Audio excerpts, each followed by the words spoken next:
Hello guys welcome back to my mini blog. मु आज market जाइली आसिकी रोसई कली कांजी कुंदुड़ी आलू भजा यहाँ पिता गहम करी तरका चढ़ चढ़ी करी मु सब खाइब रेडी करदे कांजी पिता गहम चढ़चढ़ी कुंदुड़ी आलू भजा आईटा हूँ काकुड़ी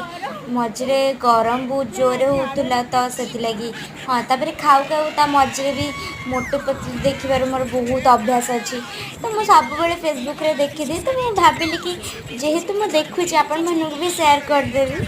आउ जदि ए वीडियोटा माने डे टू ब्लॉगटा जदि भल लगा तो सब्सक्राइब करदे। तापर मु क्षीर आणिकी क्षीर गरम करदेली अमूल क्षीर तो गरम कर सारा मझे भी पड़गला तापर क्षीर गरम कर सारापर किए सर खाए कार अभ्यास अच्छे मोर तो आग अभ्यास अच्छी तापर मु कुकुर मानक खाइबा देदेली आउ एमानक मु डेली डेली दिए जिलेबी तो तांको मीठा खाया पसंद तो मुझे भी एबे जिलेबी देदेली तापर तांको दे सारा पर खाइबा तापर मु पळै आसली खाइबा